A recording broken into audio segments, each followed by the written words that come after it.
The fucking science of hypnosis. Where do we even begin? Oh, we could start with consciousness. Consciousness, right? So you have your primary consciousness, and then some people call it your subconscious.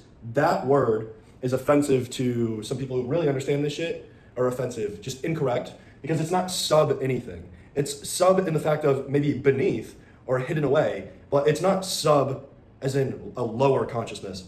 It actually is much more powerful, and you shouldn't refer to it as subconscious, you should refer to it as unconscious. Right? Because it's not below your consciousness, it's not inferior, it's just different. It is, I think it's like 20,000 times more powerful. I heard this recently that the conscious mind can process like 1,000 bits, and the unconscious mind can do 20,000 like per second, right? So this one is much more powerful. It controls your heartbeat, it controls your lungs, it controls everything going on in your body, including blood coagulation and testosterone production. That's one for you. How come you think men, when they go to prison, start producing more testosterone? How does their body know how to do that? Well, your conscious mind doesn't know how to do that, but your unconscious mind does. That's why when you're winning, that's why when you're making money, that's why when you're doing well, you seem to have more energy, more testosterone. Like, why are all the good things associated with that? Well, your unconscious mind is going to release more testosterone when you're winning and when you go to prison, because it's what's required for that environment. In the winning, it's almost like a reward. In the prison, it's almost like a preparation. The fact of the matter is, your unconscious mind can control everything going on in your body. Does that mean your conscious mind can do that? No.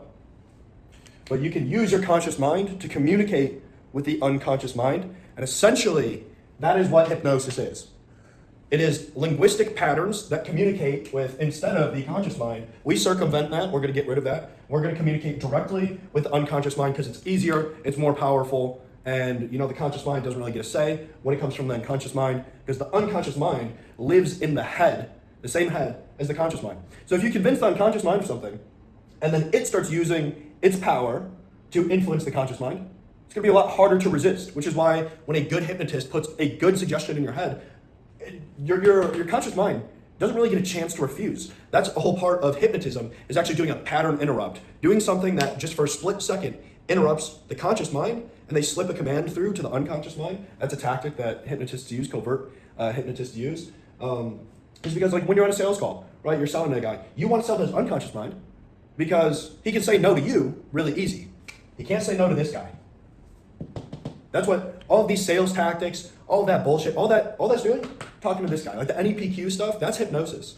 Jeremy Minor, NEPQ, the guys who are really teaching sales, they are teaching hypnosis. They're calling it something else. A lot of the tactics you learn over there are straight up hypnosis, unconscious communication.